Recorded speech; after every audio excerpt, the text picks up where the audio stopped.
Welcome back to the Capital Compounder Show. Today we have a very special guest, and his name is Thane Stenner, and he's the Senior Portfolio Manager at Stenner Wealth Partners, which is part of the CG Wealth portfolio. Thane, thanks for joining us. My pleasure, Robin. So the plus, if people go to your website, there is a plus at the end of Stenner Wealth Partners. What does the plus mean exactly and symbolize? Well, we feel like we've got an edge in the marketplace from point of view of specialization and a lot of domain knowledge, IP around how ultra net worth investors and family offices like to do things. So we kind of add the plus into the name just to, demonstrate some differentiation. And your clients are among the richest across Canada, which is going to make for a really interesting, insightful conversation. I believe your client's net worth is in the range of 25 million, but all the way up to 2.5 billion, and in some cases even above 2.5 billion. And that's a big range, right, Thane? So I'm curious, without revealing the identities, if you can provide an example of someone around the 25 million mark and then someone at the 2.5 billion dollar Yeah. mark. So 25 million plus can typically be an inheritor or a small business owner that's kind of created wealth and had a liquidity event. The multi-billionaires tend to have been serial entrepreneurs, having kind of created valuations and values along the way, but they tend to be very strong entrepreneurial backgrounds. And then you get into some entrepreneurial generational wealth when you get into the billionaire status as well. So it's and every single one of them. We've got 51 clients across Canada, as you mentioned, about 21 family offices. Each story is fascinating. Each background is fascinating. So it's kind of like an ecosystem for us, where we are obviously trying to add value in their strategic path, but in the same token, we're learning from them in kind of how they've done their success story. So it's kind of a win-win scenario. Absolutely. There's just so much to learn. Is there an unusual story for many of your clients? Like, did someone maybe strike it rich on Bitcoin, started investing it in 2012, so something like that? They have a huge Yeah, windfall to invest? I would say one of the biggest success stories was around a cannabis name, and I obviously can't say names, but of the actual clients because of confidentiality. But went from 0 to 20 billion in market cap in 6.5 years. And I Googled this, it was kind of interesting, but I don't think on the planet there's been another entrepreneur that's gone from 0 to 20 billion US in 6.5 years. The fastest I could find, I think, was Bezos of Amazon, and he did it in 9 years. So fascinating story, hyper entrepreneurial in the way they think, and definitely a success story. That's fascinating. And there's lots of potential for clients, and I know that one of the pillars of your philosophy thing is that because you're paying so much attention, because each client has so many complex, diverse needs, that you don't want to go too much over the 50 client mark. But there's just so many ultra high net worth people in Canada, and for researching this, I didn't even realize that. I believe Canada ranks third in the world in terms of ultra high net worth people, and within I think it's only 3 years, 2028. We're projected Canada to surpass Germany to become third in the entire world. And that just blew my mind after US and China. Yeah, and a big reason for that, Robin, would be the fact that I think with the Canadian dollar kind of coming down, I think there's going to be a lot of M&A activity, a lot of buyouts from US companies, global companies. Last time the Canadian dollar kind of collapsed like this or got really weak like this, the Americans came in and bought up a ton of Canadian companies, and therefore these entrepreneurs became truly liquid, and they actually knew what their valuations of the business were. So until you go through a liquidity event, you really don't know exactly what the value is until you go through that process. We've got one client right now, for example. He's selling a business, again, I won't say the sector, but based in Ontario. Probably 150 to 180 million dollars. He's down to 3 bidders, 2 private equity groups, U.S. private equity groups, and 1 publicly traded company. And it'll be interesting to see how he kind of maps this out this next few steps. But that whole wave of private equity capital and acquisitions, I think, is going to be really strong coming from south of the border. It's interesting. Where typically is wealth concentrated geographically across Canada? Hmm. Yeah, so Ontario would be number one, with about, interestingly, around 40% is the latest research that we've seen. Quebec or Montreal is also a very prolific, VC real estate community as well. It'd be probably another 27%. BC, British Columbia, probably in the 26-27%, so kind of on par with Quebec. And then the rest would be, the other provinces, including Alberta.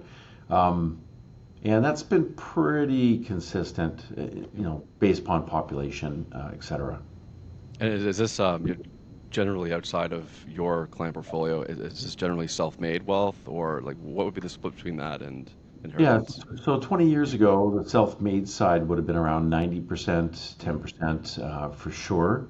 I'd say, given the grain of the population, the baby boomer kind of getting older, kind of getting ready to transition, again, we're kind of right at the tip of the spear here from point of view of people kind of going into transitional mode. So I would say today it's closer to probably 75-25, 75% still self-made, first generation wealth, and then it's now probably in the 25% inheritance or a next gen kind of situation.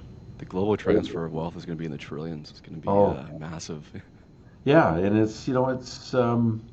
there's a phrase in our business and throughout a lot of societies, from shirt sleeves to shirt sleeves in 3 generations. So, there's this concept, Harvard did some studies on this as well, that, the first generation tends to create the wealth, second generation kind of sees the first generation work ethic and, tries to do well with it. But by the third generation or fourth generation, it's getting really difficult for them. And I don't want to disparage the third generation, but they tend to be farther away from the work ethic that created it. And there's some entitlement to kind of creep into that generation. So literally 92% of all significant wealth generation is dissipated or blown up by the third generation. And that's where you come in to help, basically, right? To Yeah, make sure there's a long tail for yeah, wealth exactly. creation to come. Yeah. Exactly. It's interesting though. But again, I wrote an article here recently that talked about wealth tends to amplify personalities.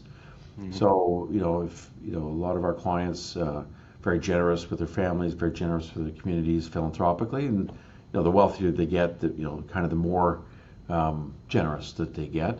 And the opposite's true. We call them PITA clients, pain in the clients, where we try not to engage with these people, to be blunt, irrespective of how wealthy they are. And, if they're a little cranky or cranky before they get wealth, a lot of times they stay cranky, in fact, get crankier. So, again, the personalities tend to kind of get amplified as they move up the wealth curve. Yeah. Speaking about articles, I grew up reading you in the Report on Business Globe and Mail newspaper All right, sure. when you had founded Tiger 21 Canada, Yes. and you're managing the chapter here north of the border. Can you tell us about what Tiger 21 is? Yeah, it's a peer-to-peer learning network. It was started in 1999 by Michael Sonnenfeld, the founder, based out of New York. I got involved in 2010, and we kind of launched 5 groups in Canada. It was Montreal, Toronto, Calgary, Edmonton, and Vancouver. So kind of pretty proud of that. Today, as an organization, they hit their 25-year anniversary mark. They're at 1,600 members today globally. So I was on the advisory board, and they've given me the name Chairman Emeritus for Canada, which is gracious of them. But it's basically a strong learning network, highly confidential, where entrepreneurs from different backgrounds, different stages in life, kind of share best practices and try to avoid the pitfalls that come with significant wealth. So it's a strong peer-to-peer, no pitch zone, and it's a great learning environment. And people from all different backgrounds. So it's quite fascinating. As a member, basically one of the things I've learned is you're sitting around a table of 15 other entrepreneurs every single month, and you're talking about different issues in a safe harbor zone, and just learning how people filter different challenges, different good things that are going on in their life, about family issues, estate planning, philanthropic, the full gamut, and the learning is tremendous. There are other learning groups like YPO, for example, as well, that are designed more just for business operational management type issues. There's also another group out of the US that's come up recently in the last 3 years called R360 Global, which is headed up by Charlie Garcia and Barbara Goodstein, who are also former Tiger 21 people as well that I've known for the last 15 years. That group basically has a minimum entry of 100 million plus to get in, whereas the Tiger one is 20 million to get in. So it's a little different snack bracket, different curriculum. They don't talk just about money. They talk a lot more about other family-related issues. So here's the point, Robin. I guess I'm trying to punch across. Wealthy, successful entrepreneurs typically are highly curious. They consider themselves lifelong learners, and they constantly want to. They have an insatiable appetite to try to keep learning, keep that edge in whatever they're doing. So it's that's one of the things I observed through Tiger 21 and R360 Global as well. I was going to ask next, but you probably already answered it. What was like the number one perk that members would tell you? Like, it was just so great to sign up. So it sounds as though it was just a perfect networking opportunity, right? To basically strike up possible partnerships and business ventures with others. Number one thing I'd say is when an entrepreneur rapidly moves up the wealth curve and kind of goes to 3 or 4 digits or higher, or commas, I should say, 3 or 4 comma club, they feel a lot of times distance from their friends or their family. They don't really, because the issues that they're dealing with are different. They're bigger in financial terms, but they're different, and sometimes they feel like they're on an island unto their own, like they feel self-isolated. So when they're in a room each month and they're at these conferences that are highly confidential, they feel like they can kind of let their guard down. They can kind of share more of what they're going through in their life. And there's others in the room that can relate, and they can relate quite strongly, actually. So it's very powerful seeing that. And there's no judgment. It's kind of open discussion, and what's said in the room stays in the room. And where do members generally meet? Is there one static location in each of the cities, or? Yeah, so typically in the 5 cities in Canada, and there's I think there's now roughly 130 cities around the world, including some in Europe. But again, the founding country was the United States, so that's where the largest groups are. But they typically meet at clubs, that are pretty central for members to kind of get to. They also have some flexibility about some zooming into the sessions as well, but most of the time it's in person. Yep. It's more powerful that way, and it's a fabulous organization. Interesting. It's always been fun for me, reading your articles all the way back then, to get a glimpse into that world. And what I love about Tiger 21, they continue to publish data, and they aggregate all the members. And just recently I saw that pie chart that Tiger One put out, and basically it showed, okay, out of all the members worldwide, here's how they allocate their assets. And so 28% to real estate, Yep. 28% private equity, 23% public equity, 9% cash, 7% fixed income, 2% hedge funds, 1% cryptocurrencies, and this is a new one, I'm sure, recently, and then 1% commodities. I was expecting commodities to be a little bit higher, but is this composition, like the way everything's sliced, similar to your own client base of 51? Yes, I would say it's very similar, actually, and for a bunch of reasons around that. But typically a wealth creator has created their wealth in one industry. So there's an old phrase: concentration of efforts or capital creates wealth. Diversification is what keeps it or preserves it long term. There's another phrase that I hear affectionately within the Tiger Network and others, and even with our clients: wealthy people want to stay wealthy. They don't want to be wealthy twice. So, again, concentration of efforts creates their wins, and then diversification kind of is what preserves it from a generational point of view, typically. And from the Canadian clients you've worked with compared to the American clients, are there cultural differences? Are there capital allocation differences, like a risk tolerance? Both. I'll tell you the similarities, and then I'll tell you the differences. The Sure. similarities, I'd say, is both countries, or investors in both countries, tend to have what is called home country bias. So American investors will typically have, I would say on average, between 70 and 90% of their net worth or capital is tied up in U.S. related domiciled investments, and quite candidly the same as in Canada. So That's a good thing from a point of view of being familiar. It's a common currency of the country that you're in. But I would say that the better investors that I see tend to be more global. They tend to shift more global. They'll still typically have 50% of their assets in their domicile country, their home country, but and I think that they're smarter for doing that, quite candidly, because the globe is a big place. There's a lot of opportunities around the world, and again, from a diversification, free lunch aspect, it's, I think, important to kind of look more global for opportunities than simply stay in your home market. And that 1% sliver that's now cryptocurrencies, do you see that growing? Is the trend up? Yes, the trend is definitely up, and if you saw those asset allocation surveys, 3 years ago, that probably wouldn't have registered on the Tiger side, but it's definitely becoming more common. Now, I wouldn't say it's 1% across the board. Yep.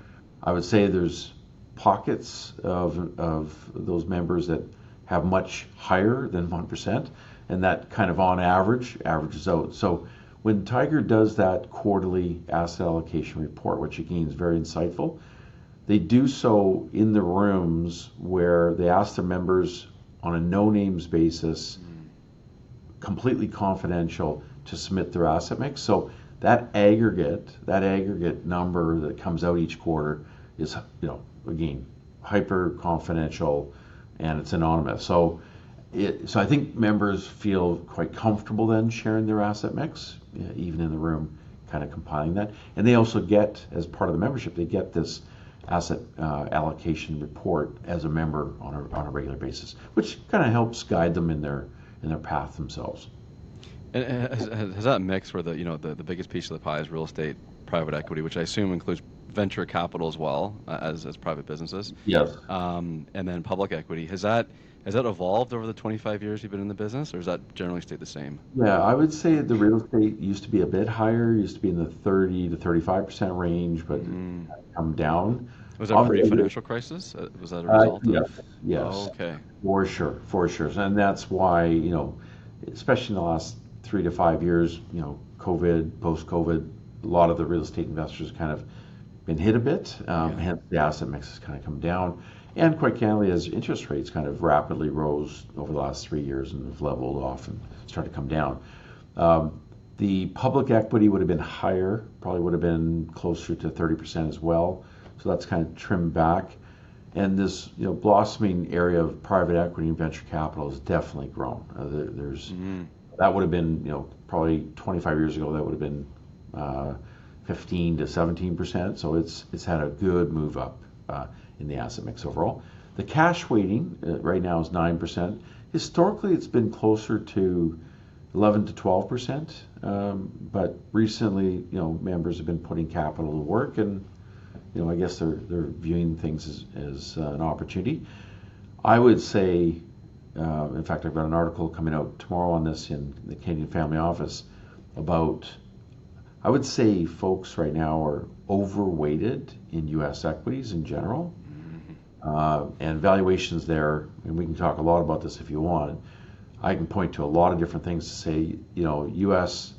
valuations right now, U.S. market valuations right now are likely in the top 1 percentile of history. In history. So my point being is, there's a lot of times where investors, even great, Tiger 21 members, they can chase performance a bit into a category that's been really hot. U.S. markets had 20% plus returns per year the last couple of years. The last decade, 10 to 15 years, S&P 500 has generated between 14 and 16%, depends on your time period that you're measuring. So there's this phrase, it's called reversion to the mean, or mean reverting. And historically, after really strong periods, and I'll give you an example, like the 1990s, performance on the S&P and the NASDAQ were exceptional. They were 14 to 15, 16% annualized during that decade. The following decade, they were flat. So from early 2000 to the end of 2010, two bear markets in there, literally from point to point, the U.S. equity markets were flat to slightly down actually over that period of time. And that's because there was two 50% plus bear markets during that period of time. So, I don't want to come across as a perma bear or anything like that, but I would say, the rest of the world is on sale in compared to the U.S. markets right now. So That's active accordingly. that's so interesting. I just don't know who isn't, in a passive S&P, 500 index fund right now, and that's basically all they invest in. But to your point, it was a lost decade in the U.S. from 2000 2010, right? Like Yep. there's not much going on. There were the bear market drawdowns. Yep. What's happening now? History rhymes. Like it reminds me a lot of the Nifty 50. In Yep. comparison to the Magnificent Seven. It's just there's so much that can go wrong. I'm looking forward to that article. Now, if we're not to invest in the U.S. for the next 10 years, what are the bright spots right now in the world? Yeah. So I would slightly adjust that comment. Yep. I'd say the tech sector is overvalued, and Okay. the Magnificent Seven, the Magnificent Ten make up way larger proportion of earnings and market cap in the S&P 500. So I would say there's parts of the U.S. market Yep. that are actually relatively cheap, the deep value stocks. Yep. You can actually make money there. But I would say that I think we're early innings of what I would call a commodities bull market. I think commodities, mining, precious metals, rare earths, and quite candidly, that's how our portfolios are positioned right today. Going forward, I think we're going to have a significant bull market in commodities over the course of the next decade. And there's ways of participating in that both in the U.S. but also globally, and that includes Canada, of course. That's really interesting because the U.S.'s lost decade, 2000 2010, was one of Canada's greatest bull markets because of that commodity supercycle driven by China and other emerging countries. So we will get back to public equities, but I would just love to dig into each of these slices of the pie, Sure. starting with real estate. Now, that big slice of the pie isn't just the matrimonial home. Where typically do these wealthy investors invest in real estate? Well, historically, they've done a lot of commercial real estate. I mean, they've got big balance sheets and net worths, right? So commercial real estate, offices, retail, etc. And I'd say there's pockets of opportunity in that space today after going through the post-COVID period. I mean, real estate, in some areas have been really beaten up on a global basis. So I'd say they're starting to show green shoots of opportunities in the real estate game. If we go back 40 plus years, 45 years, when interest rates peaked in 1981, at 15-16% on long-term mortgages at that point, or 22% on short-term money, you gotta think about the real estate game benefited significantly over that 45-year period because of declining interest rates. Like it was a primary beneficiary of that. Yeah. So Howard Marks of Oaktree Brookfield has been kind of a mentor, brilliant thinking guy. He says in essence there's a regime shift now. Interest rates are not going to go down for another 4 years. They're kind of shifting around. They're kind of stabilizing here, on the short end and whatnot. But the bottom line is probably the next 20 years, interest rates will probably go up. Now, not necessarily right away. I'd say in the short run they could come down a bit more. But I'd say overall, real estate's not going to have that tailwind that it's historically had.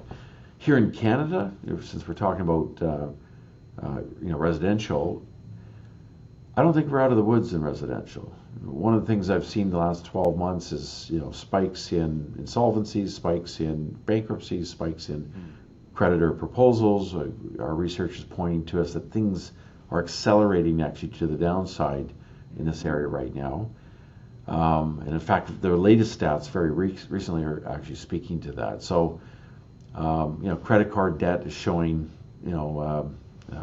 some issues on the credit cycle.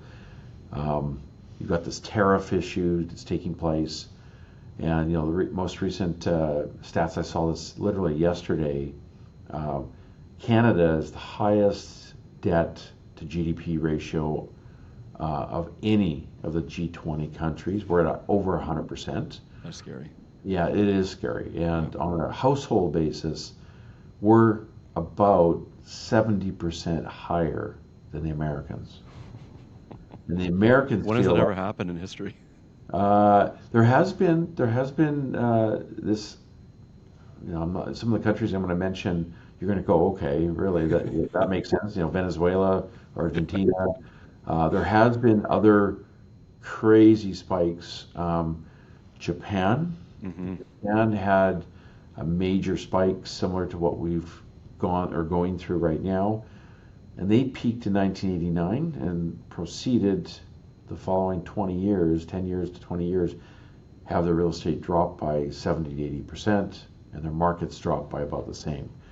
So we are in, some precarious situation, and right now we've got the U.S. with, threatening about to implement next week some tariffs with us and Mexico, and there's a lot of uncertainty because of that. In fact, Macklin, the Bank of Canada governor, just came out. I saw a video this morning I was looking at.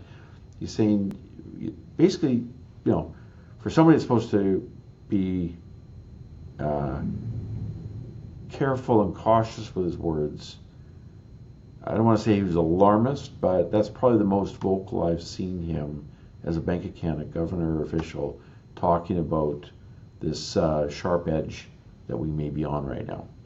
So I don't think we're out of the woods. 73% of all mortgages are going to come due or renew in the next 36 months. They're going to renew at higher rates. That means there's going to be tougher circumstances for Canadian households. If I look south of the border, U.S., similar type of thing. They've got a different mortgage structure than we do. They tend to have 15 to 30-year locked rate mortgages. So a lot of people during COVID or in the last 2-3 years, because they locked in rates that were really cheap 3 to 5 years ago, they've been delaying moving. It's locked up. So there's this period of time where that's going to start to unlock. Yeah. And again, I think there's going to be some issues south of the border. But, Canadians, from a concentration of wealth point of view, are in general are way higher even than the Americans are from a point of view. We love our homes. We love our homes. It's something that we've, I guess, take a lot of pride in. But in the same token, the household debt level in Canada is very concerning. Very concerning, and we love our homes so much we're willing to pay very high prices for our homes in only a few select cities. So on the personal side, among your wealthy clients, and maybe among Tiger 21, even outside, where do wealthy people generally like to buy second, third, fourth, fifth homes outside of Canada? Like, I'm curious. Yeah, Cities and countries. somewhere sunny. I mean, aside from maybe cottages, or Whistler, or cottage country in Muskoka and places like that, obviously. Definitely somewhere sunny. So Florida, right, is obvious for the Easterners. Um, Barbados, BVI, places like that. Maybe there's some other, lots of beach fronts. And here it's been interesting with all the catastrophes that have happened in Florida, floods and monsoons and hurricanes and whatnot that seem to persistently be happening over the last 3-4 years.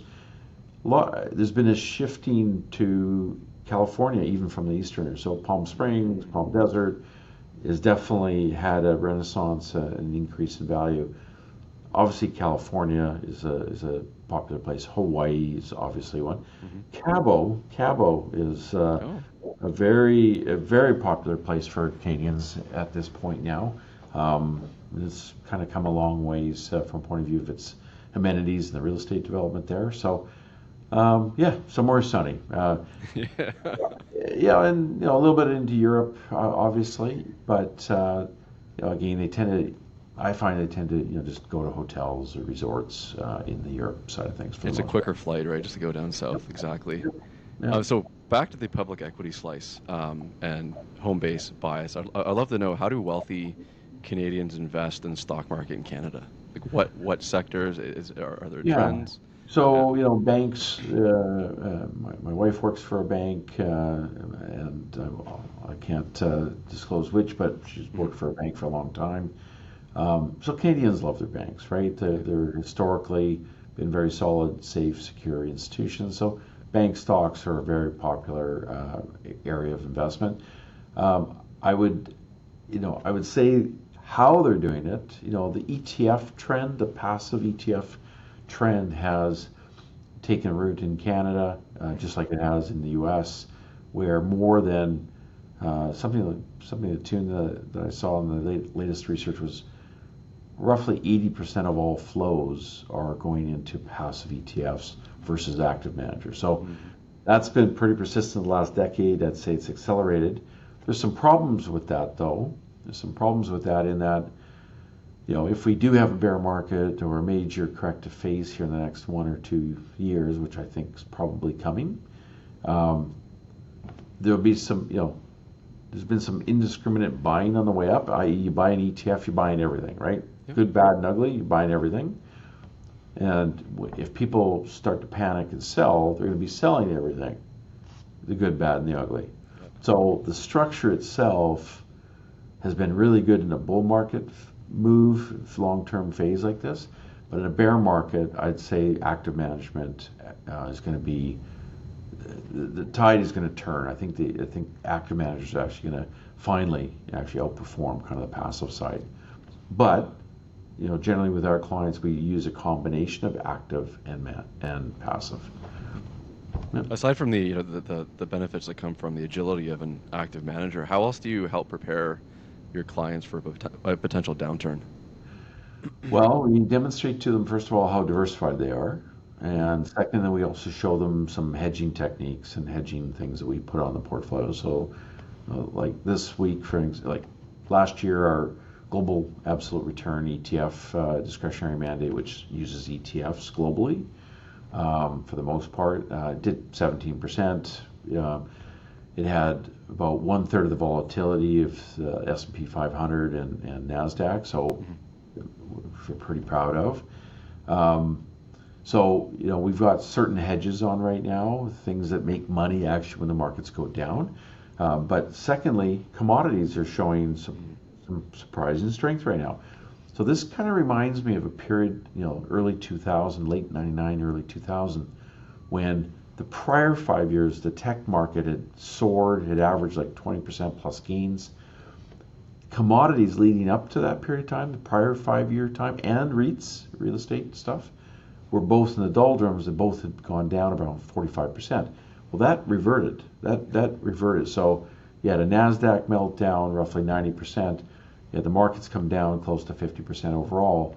But resources, REITs, over the following 5 years, kind of sailed through that period and did extremely well, actually, over 100 to 200%, depending on the sector that you chose. So I would say that, again, resources, Canada's known for resources, right? Yep. So but I wouldn't put it, like we're early innings in the resource, precious metals, mining space right now. I think there's going to be a lot of mergers and acquisition activity. I think the big guys are going to buy the medium-sized guys. I think the medium-sized miners are going to buy some of the smaller juniors. So there's going to be a lot of activity in that space. And our firm, other side of the business, the capital markets side, and they do a lot of business actually in the mining and growth company sphere globally. The younger viewers won't really understand just how active the mining sector was in Canada for a very long time. There's just so much wealth created, and it was a big bull market for us. There's a small sliver of that pie that Tiger 21 published, and that would be hedge funds. How, Thane, do you help your clients shop around for hedge funds that are appropriate? Yeah, so fortunately, my prior, I've been in the business over 30 years, so I've seen a lot of different things, and I've got a pretty significant Rolodex, and I've got a team of people and analysts that kind of help me kind of find or source the best of the best for clients. So, when I was at Morgan Stanley as a managing director in California up until 4 years ago, I was with them, and so you kind of see their alternatives platform, and you see some of the best names in the business. So that with hedge funds, one of the reasons why the Tiger 21 allocation and a lot of investors' allocation is not a lot bigger is because some of the hedge fund groups kind of charge egregious fees. So, a lot of people have heard of the 2 and 20, 2% management fee and 20% performance fees above a hurdle mark. very common, been around 30 plus years. In the last 10 years, there's what is also called a pass-through rate. So where a lot of hedge funds are passing through all expenses. We're not talking just minor, modest accounting fees about it. I read a research report here a week ago on this, and the last 5 years, it's looking like hedge funds have been between management fees, performance fees, and this pass-through recuperation of expenses have been taking about 50% of the gains, which, so that's, there's some pretty wealthy hedge fund owners that are billionaires for reasons. And again, I'm not trying to call them all out, but what I'm trying to say is, historically the better ones have put caps on the expenses. But I'm saying the last 5, 6, 7 years, there's been some uncapping taking place. And, again, the latest stats are pretty shocking, actually. It's 50% is egregious. So 50% of the total returns are being taken. So that's a tough hurdle. That's a tough hurdle to kind of convince clients that that's a good risk-reward kind of proposition. Whereas the growing piece of the pie that you mentioned is venture capital. So I would love to know how are wealthy clients sourcing these venture capital deals early on? Yeah, so there's a lot of really good not hedge funds, but venture capital groups based out of Silicon Valley, but also Asia, Europe, and even in Canada. Mm-hmm. So, the ones that have, long-term track record, best talent, best track records, tend, I'd say, in essence, the top 25% of the venture capital funds are well known already. Mm-hmm. But they tend to get 80% of the capital that's raised. Okay, so private equity and venture capital tends to get even more outsourced, allocated to, because historically they've had more persistence and performance. Mm-hmm. Where the public markets, interestingly, on active or passive, if it's one thing, Rob, and I kind of want to communicate to your listeners, I'd say if it's the one thing that I've learned in this industry is mean reversion. Whatever's done well, really well the last 3 years, avoid. Take profits on.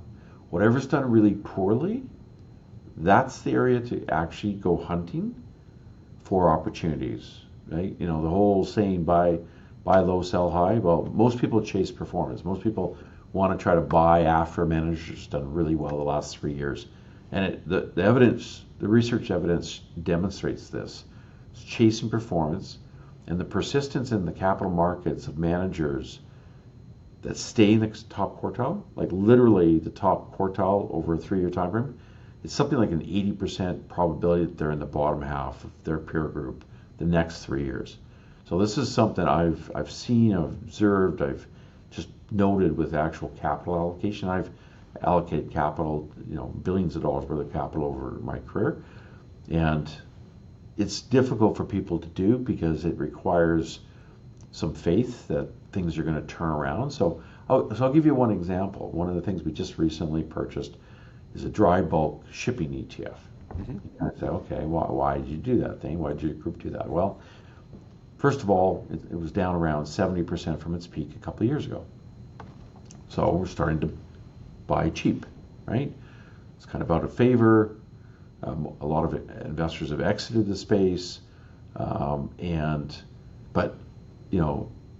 a lot of times people will say, "Well, okay, why are you doing that? You don't know in advance why it might turn around." That's true. In fact, one of my mentors from a very young age was Sir John Templeton. He says, "Thane, a lot of times people think that they need to know all the catalysts in advance before they invest." He says, "No, your job is to try to buy things cheap first, okay?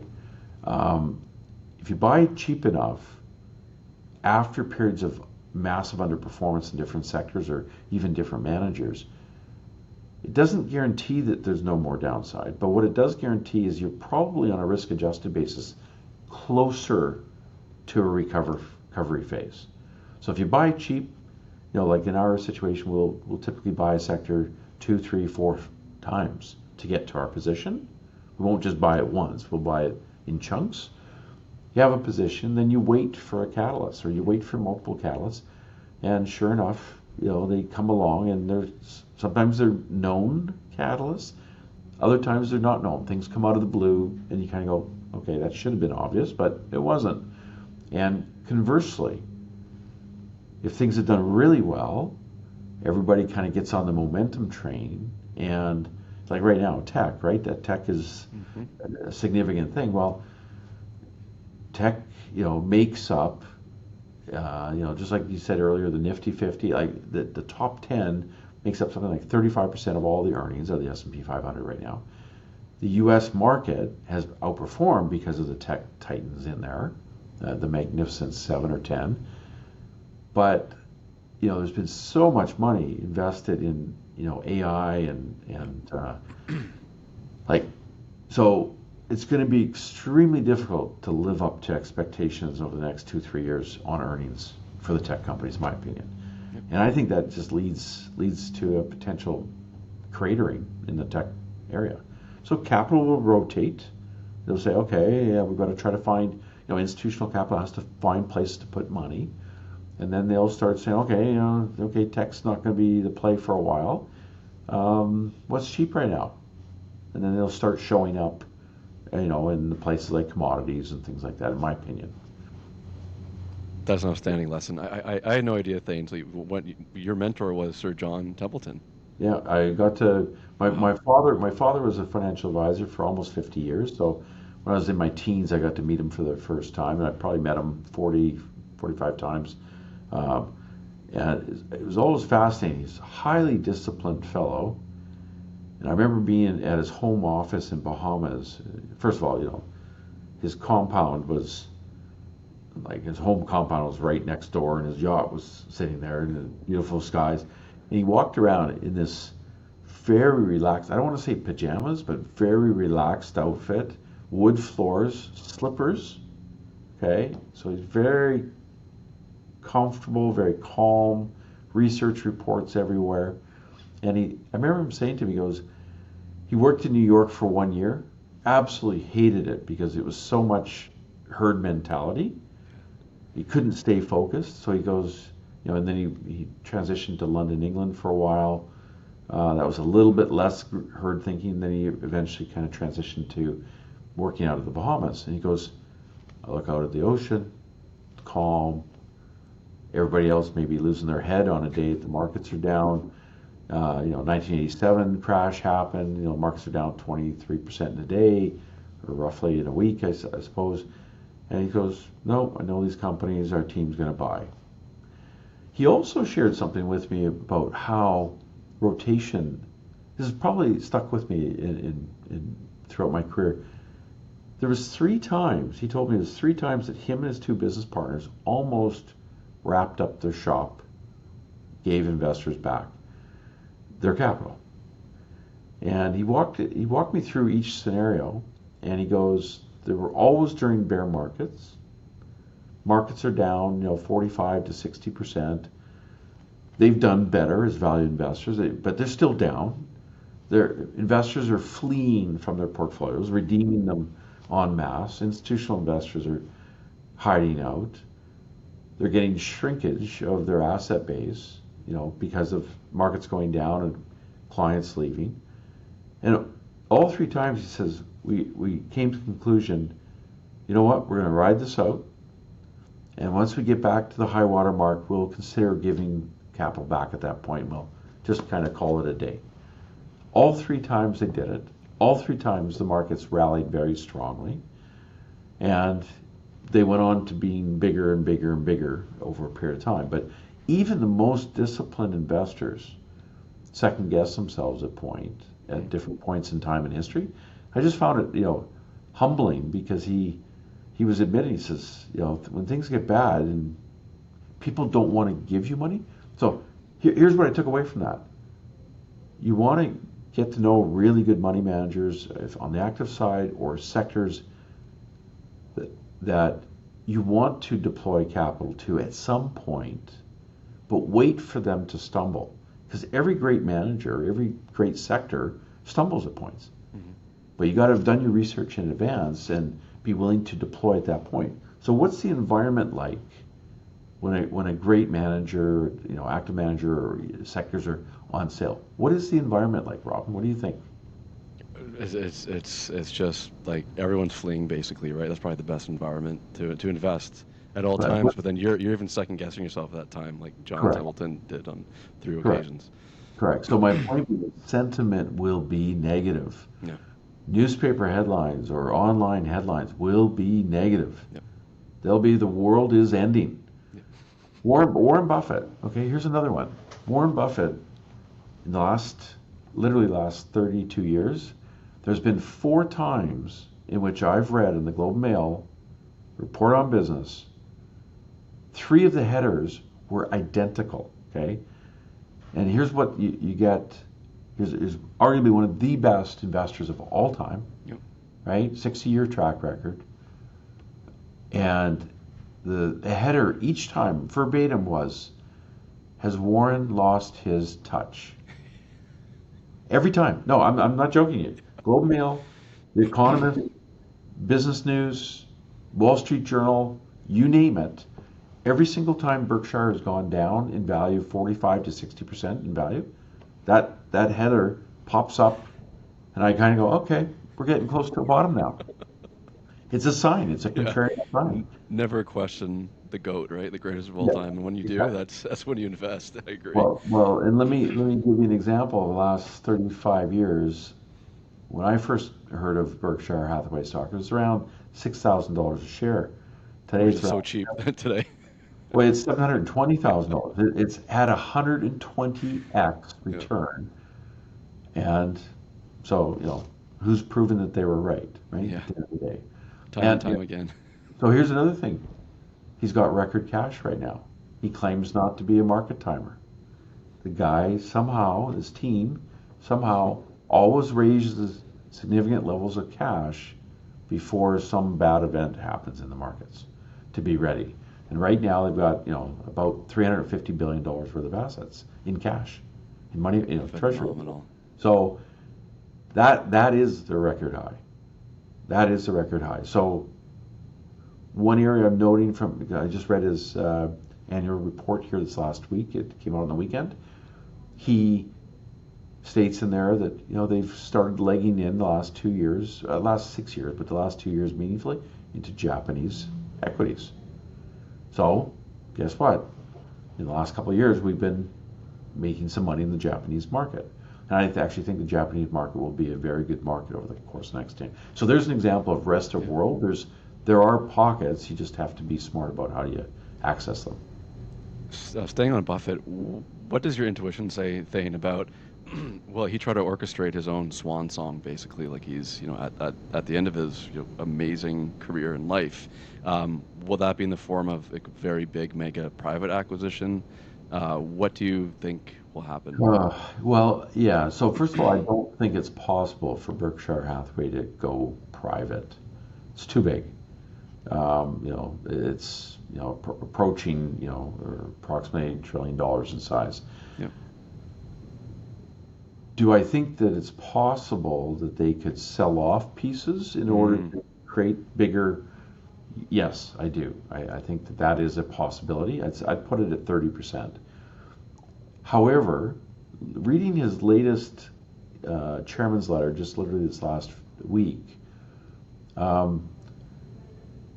he states pretty clearly that he wants Berkshire to be, here in perpetuate, nature for the next 100, 200 years. So, he's ingraining in his next lieutenants to still invest for the long, long term. Yep. So we'll see how that plays out. But I would say part of the reason, he's 94 years old. His great partner, Charlie Munger, passed away in the last year and a bit. So he understands his own mortality. He's got, a great board. He's got 2 great leaders kind of running, who, by the way, the named partner is a Canadian by background. I assume you know him. I think I know where this is going. Yeah. No is thinking, and pretty sharp guy, obviously. And then another fellow, Anjit, is lieutenant on the insurance side, which is a big part of the Berkshire portfolio. So yeah, I'd say he's probably raising cash because he knows the markets are expensive in the U.S. But he's probably, if I put his hat on, I'm 94 years old, I'm probably thinking about my legacy a bit here. And I'm kind of like, okay, if none of us knows when our last heartbeat is. His partner of 60 years, Charlie Munger, recently passed, so he's feeling his mortality. He's probably going, I want to make sure Berkshire's in a fail-safe defensive stance just in case that bus wants to come along and hit me. That makes total sense. Yeah. Yeah.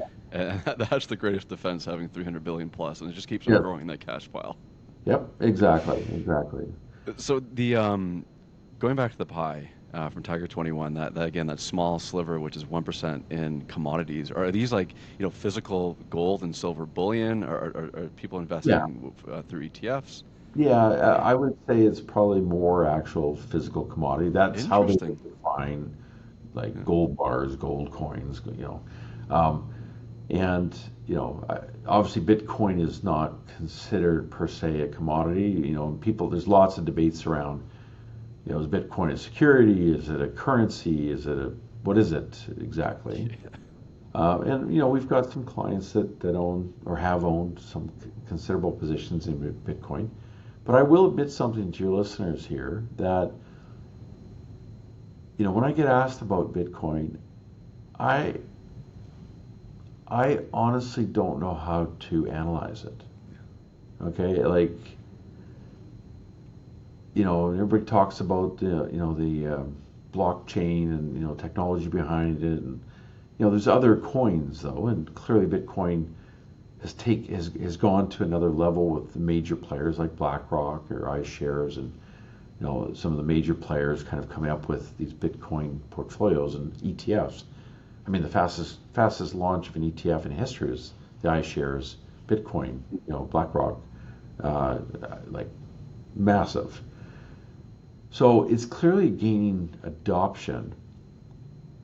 But when I talk to people that claim to really know a lot about Bitcoin, I say to them, well, have you actually paid for anything with Bitcoin? And the answer is no, almost every single time. Have you in essence utilized it in any other way aside from being in your investment portfolio? No. And one of the things I do know it's good for is money laundering, right? Like, think narcos, think different groups around the world that want to move money discreetly. Clearly, it's being used for that. So, okay, some governments claim that roughly 10% of the economy globally is illegal money laundering kind of transactions, and some, I would say it's probably closer to 20 if I had to kind of guess. So does it serve a purpose for that? You bet it does.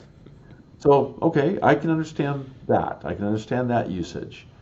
But aside from that, I don't want to say it's like monopoly money, but how does one actually analyze that as an asset? And I'm going to just tell your listeners and your viewers, I'm not smart enough to understand how it. And I've talked to some of the brightest top people in the industry, and I always walk away going, sounded great, but I'm not buying it. And then Charlie Munger had choice words. I believe he called Bitcoin like rat poison. And yeah. Now, having said that, the critics of Charlie and folks like me, when it comes to Bitcoin, would be really simple. Well, you're older, you don't really get it, right? And maybe that's true. Maybe I don't get it, but I just don't know how to fundamentally analyze it. I mean, I can look at the charts, I can look at the technicals, I can look at the relative strength. Yeah, as a trading instrument, as a speculative instrument, sure, you can probably trade it. But my point is, what's the underlying value? Exactly. And when it comes to preserving wealth, like you don't want it to get too big as a piece of the pie, because who knows what will happen. Well, and this is probably why the Tiger 21 asset allocation kind of points to it not having a larger allocation yet. Now, might it over time, might it get up to 3% or 5%? Sure, maybe. But, it's close to 100,000 in value now. Two years ago it was 17 to 20 grand. It's had some very wild swings to it. So I guess I'm just kind of a little bit more on the sidelines on that one. The last piece of the pie, which I would love to know from you, has it been a crystal ball over time, cash? I know you're saying that clients now, for the most part, they're investing mostly, so that the cash pile has dwindled. But is there a correlation when the cash pile is widening? Wealthy clients aren't as risk on anymore. Has a downturn followed? Is there a correlation there between cash and? There is a reverse correlation. So Mm-hmm. right now, institutional investors and retail investors, Mm-hmm. U.S. stats, okay, the latest stats showing almost all-time low percentage in cash between 3 and 4%. Now, I would argue the Tiger 21 members, for an example, hopefully our clients, are a little smarter than that at the edge, and then why they have higher cash positions than maybe just the typical retail. But at the end of the day, low cash positions mean you don't have as much dry powder to buy when things sell off. Yeah. So there is definitely historically an inverse relation, a contrarian relationship between cash. So I'll give you an example. 2008, 2009, great financial crisis happens, and cash positions spike across the board to 15% from very low points. Yeah. Right at the wrong time, right? They should be going into things, not exiting. So, and a lot of times people think too, well, okay, what does that really mean? Well, at the end of the day, whenever there's a seller, there's a buyer, right? So when you get these imbalances happen, especially at market extremes, like right now, there's still tons of cash going into the S&P 500 and NASDAQ right now, like just rolling in. Yep. Billions and billions are still rolling in right at the peak or peakish valuation. So, buyer beware at this point, I would say. But yeah, Munger and Buffett have also said, as has Templeton over the years, the number one trait of a great investor is not their intellect, it's their stomach, it's the nerves. So when those around you feel it seems like they're getting killed by the markets, it takes a lot of nerve to actually step in and buy things. Yeah. And Howard Marks, for example, of Oak Tree, brilliant guy. Remember interviewing him at a Tiger conference, I don't know, probably 7 years ago, 6-7 years ago, in front of 1,000 people at their annual conference. And I said to him, I go, Howard, like, why have you been historically such a good distressed investor? And he goes, well, he says, first of all, I'm very calm. And he goes, if you talk to my first wife, she would tell you that I'm emotionally remote. Or I think that was something like what he said. He goes, in other words, he doesn't show emotions very much. He keeps himself in check. And I got to tell you, the best investors I see, they're cool cucumbers when chaos is around them. And when things are really frothy, they have somehow the ability not to get caught up in the hype, right? Or take profits even. So investors typically extrapolate. So when things have gone up for a long period of time, overconfidence kind of comes in, overpayment, like paying too much, kind of sets in as the norm, and vice versa. When markets sell off hard, panic comes in, and the extrapolation is, it's going to, the world's going to end.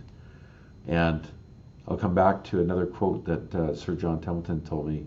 He goes, Thane, never underestimate the human condition. The world, the people figure stuff out.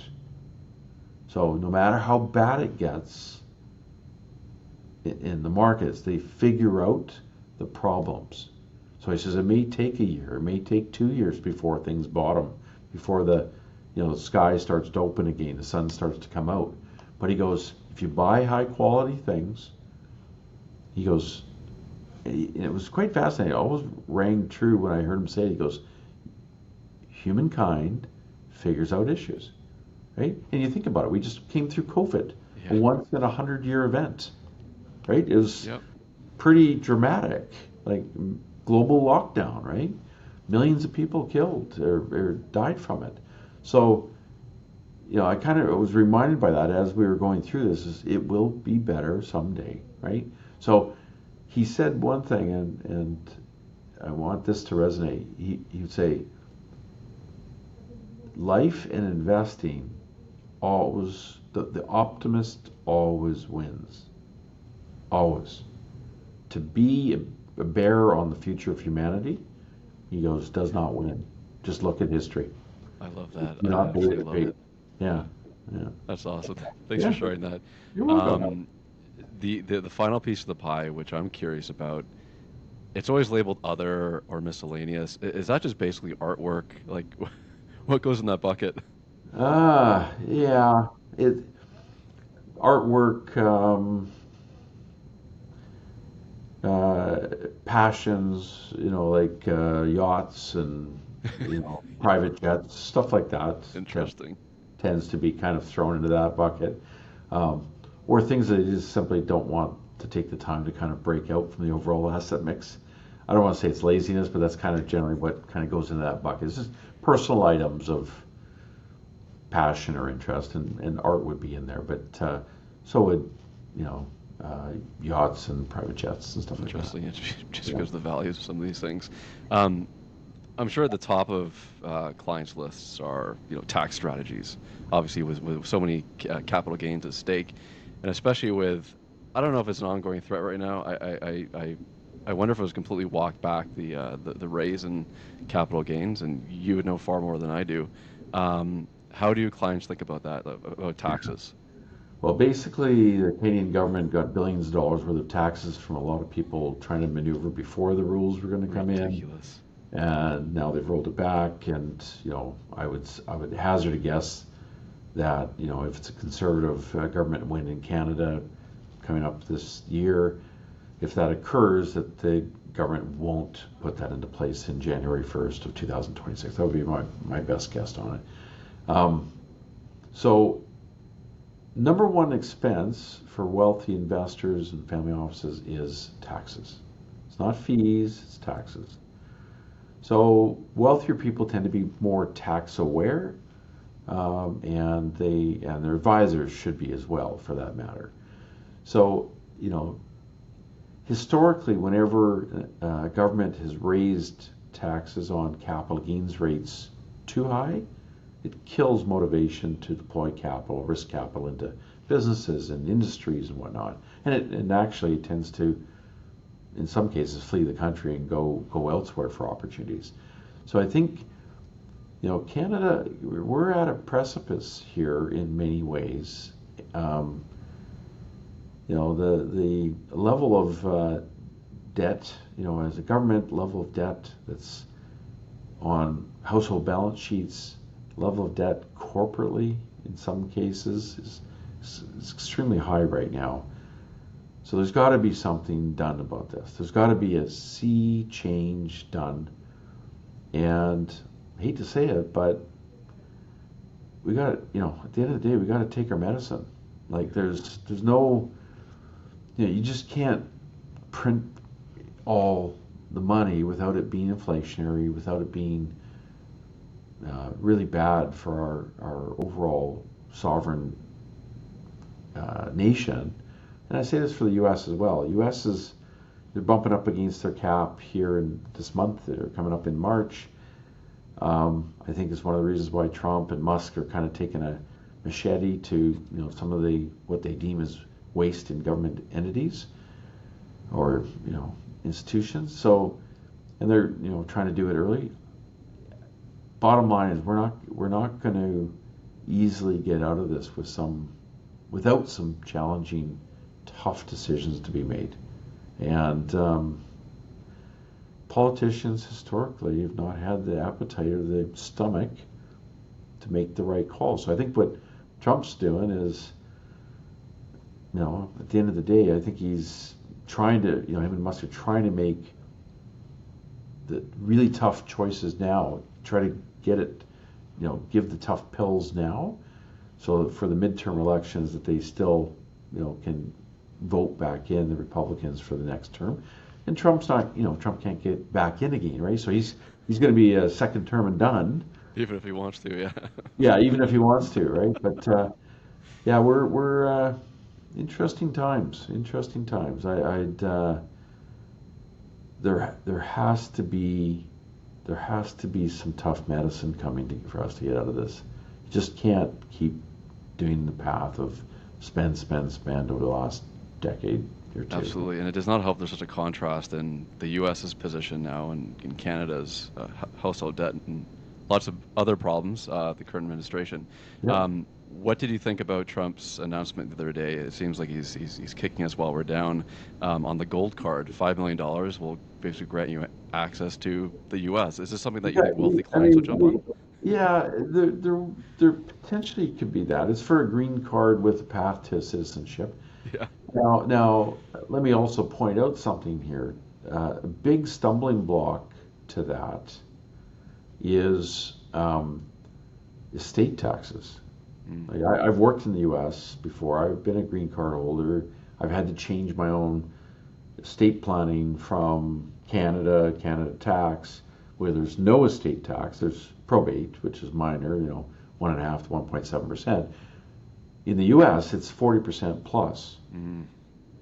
So if you shift in, the Canadian wealthy family shifts into the U.S. tax system, estates, like, yes, they provide, kind of an exemption up to 12.5 million roughly in size U.S.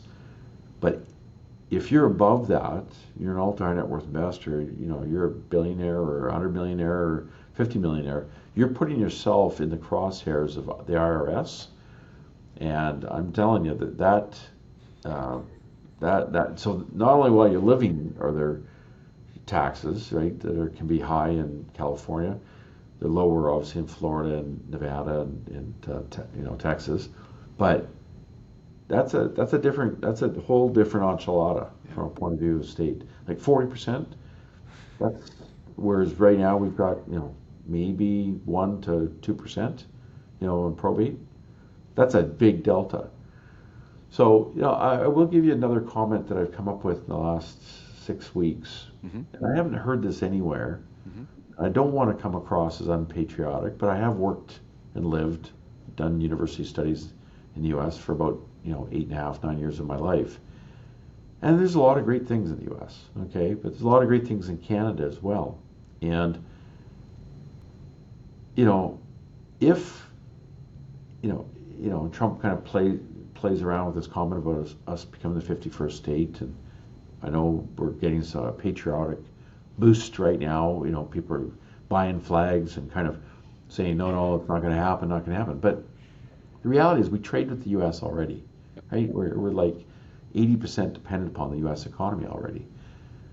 So, if I was negotiating with Trump, I would probably say to them, okay, you want something like that, because he's coming after the resources, he's coming after the timber, he's coming after the oil, he's coming after the water. That's what he wants, and land, right? Natural resources, yeah.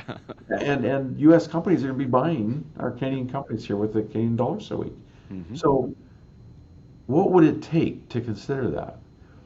The thing I think it would take, I would say, okay, make Canada a tax-free zone for 100 years.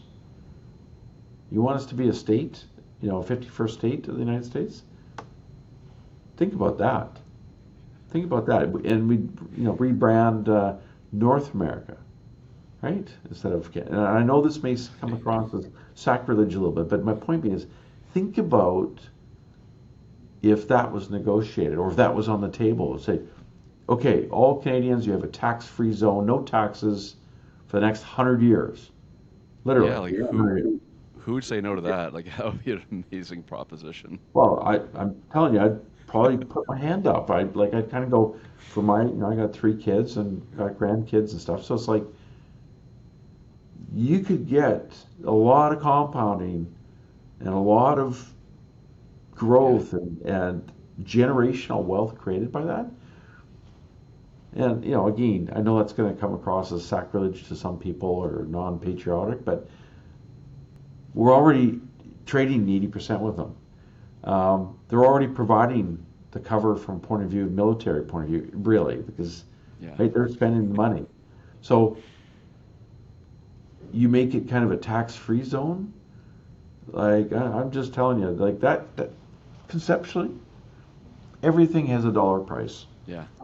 is what I'd kind It's of such say. an interesting thought experiment. I don't think any Canadians thought through it until Trump brought it up. Like, whoa, Correct. interesting. I might actually vote to become Yeah. a Well, I U.S. think there's a citizen. couple of Yeah. surveys are kind of showing roughly 50% would Yeah. actually vote in favor. So, but again, what could they actually give us? Yeah. And it'd be, I don't Tax free would know, be the ultimate incentive. for 100 years, right? Like it'd be an interesting thought experiment to kind of bring to Yeah. the table. That's But, really interesting. So this is almost like a Robert Kiyosaki, like rich dad, poor dad question. But I have to ask Thane because you're exposed to all these people. What do the rich like teach their kids and tell their kids to do that the middle class don't? well, I'd say that they're great question. I'd say that they're very hyper focused on trying to reduce the sense of entitlement in their next gen, their kids. They want their kids to be able to stand on their own 2 feet. They don't want them to feel like they're entitled brats. Hmm. They want them to kind of be in a situation where, if there's an opportunity to potentially take over their business or manage the kind of the portfolio, they've got to. So they tend to be more deliberate and Hmm. more intentional about educating the next gen. And actually, there's a nascent industry in the U.S. that's quite large. In Canada, it's growing. There's some great family governance advisors around. And so in sports terms, right? We just had the Super Bowl. Sports terms, they're kind of like the quarterback, right? They've created the wealth, or they have added. So now they want to teach the running backs, or they want to teach the receivers how to catch the ball and do something with it. So kind of engaging, teaching the next gen is extremely important to them. And they have resources and they have the capital, quite candidly, to be able to spend to help teach the next gen how to be good stewards of second or third generation portions of the wealth.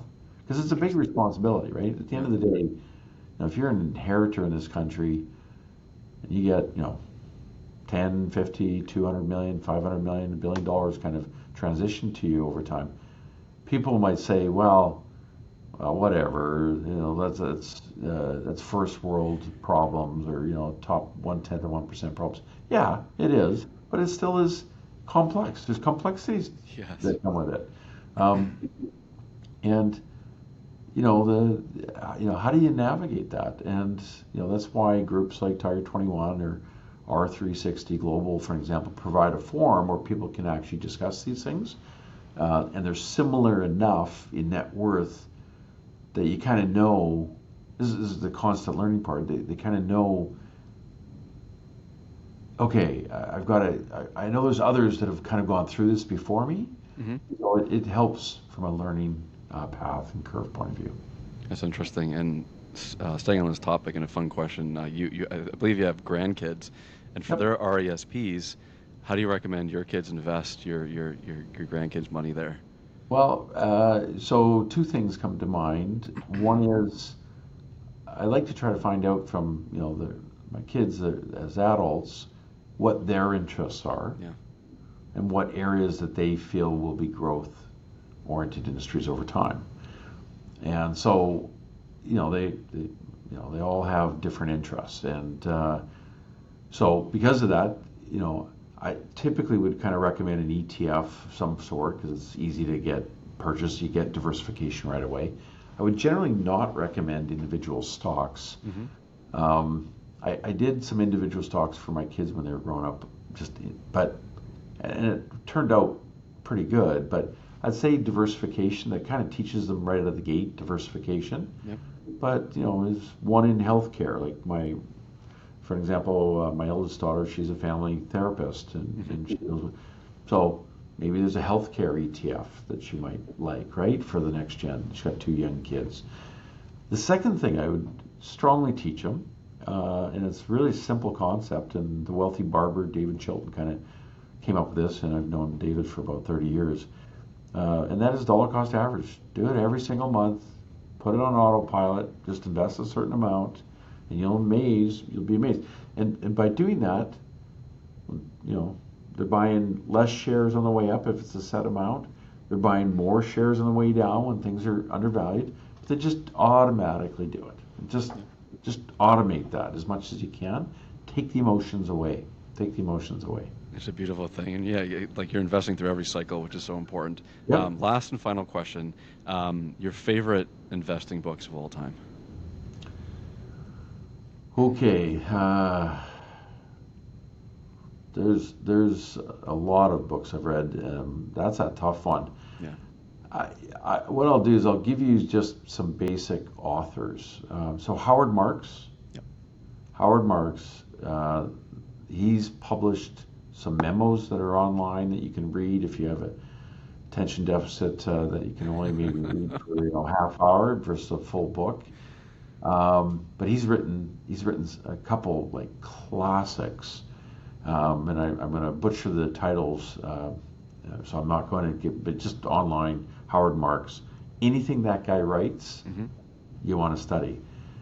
The other thing I'd say, and it's not a book, but it's a process, and my team of analysts and portfolio managers that are on our group, I stress to them, I go back, and they've done this, they go back and read every single one of Berkshire Hathaway's, Warren Buffett's chairman's letters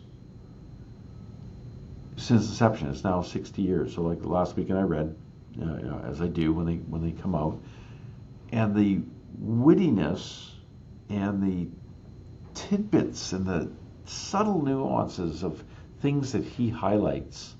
Like I've done that. I probably reread them 3 times, all 60.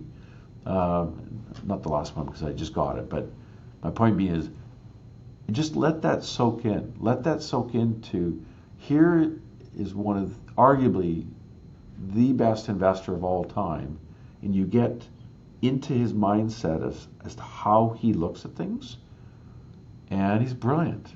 Yeah. And there's so much learning in that. So those, anything Howard Marks writes, his memos as well that are online, Warren Buffett's chairman's letters from Berkshire Hathaway would be probably the 2 of the best places I could recommend. I agree. Well, Thane, this has been a very insightful and fun conversation. Thank you very much. I wish you the best for 2025. Thank you. Thank you very much, Rob. Take care. I really appreciate it.